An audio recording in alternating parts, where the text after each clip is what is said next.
কোনো একজন মনীষী বলছিলেন যে আমরা যদি চোখের বদল চোখ নিতে শুরু করি তাহলে একসময় পুরো পৃথিবী অন্ধ হয়ে যাবে।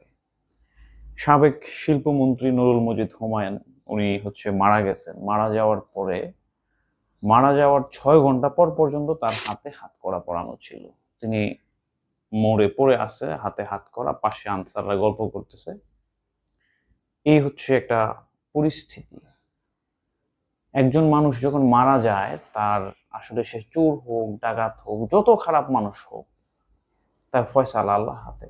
আর এই মানুষ মারা যাওয়ার পরে সে যত খারাপই হোক, মানে যত খারাপ সভ্যতার মধ্যেই হোক, কিন্তু মরে যাওয়া মানুষটারে গিয়া সম্মান দেখানো, তার মুখটা ঘুরে দেয়া বা তার একটু এমন ভাবে রাখা যেন মনে হয় যে না, সে এখন মুক্ত আছে। এটা আমাদের কর্তব্যের মধ্যে পড়ে। কিন্তু আমরা কি এক বর্বর ঘটনা দেখলাম। একজন মানুষ মরে গেছে, তার বৃদ্ধে, তার বয়স প্রায় 80-85-র উপরে। ওই লোক মরে যাওয়ার পর সে পালায় যাবে?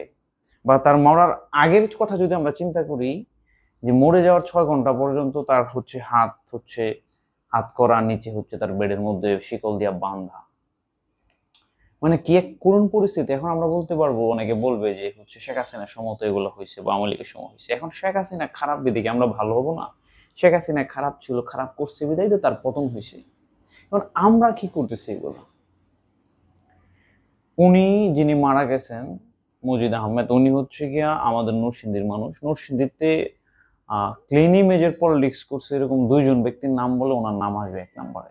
যে কোনো দলের 1 নম্বরে আসবে। আমরা নর্মালি যেরকম রাজনীতিবিদদের কথা শুনি যে রাজনীতিবিদরা চাপাচোপা মারে, বেশি ক্যাডারবাজি করে, দাঙ্গা হাঙ্গামা লাগায়, সব জায়গাতে দুর্যোগদুচ্ছি, ওনার মধ্যে ওই বিষয় একেবারেই ছিল না।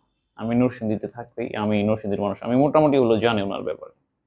এবং ওনার জানাজার মধ্যে আমরা যেটা দেখছি যে প্রশাসন থেকে রেস্ট্রিকশন দিয়ে দেওয়া হয়েছিল যে 100-200-র উপরে যেন লোক না হয়, এবং তার পরিবারের কাছ থেকে বলা হয়েছিল যে তার জানাজাটা 2 জায়গায় পড়া হবে, যেহেতু তার 2টা উপজেলা তার সংসদীয় আসন, মনোহরদী এবং বেলাবো। তো প্রশাসন দেয় নাই, শুধু মনোহরদীতেই হয়েছে তার জানাজার যে মাঠ ছিল, বিশাল বড় মাঠ। এই মাঠের মধ্যে কানায় কানায় পরিপূর্ণ হয়েছে, এমনকি মানুষ মাঠে দাঁড়াইতেও পারছে। তো উনি যদি খারাপ মানুষ হইতো বা অত খারাপ মানুষ হইতো, মানুষ তার প্রতি ওই ব্যাকুলতা দেখাইতো না।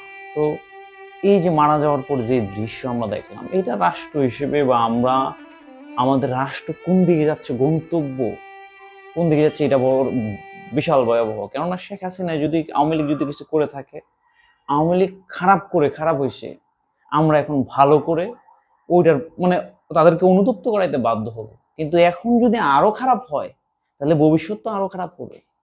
তো এগুলো রাষ্ট্রের জন্য অশনির সংকেত।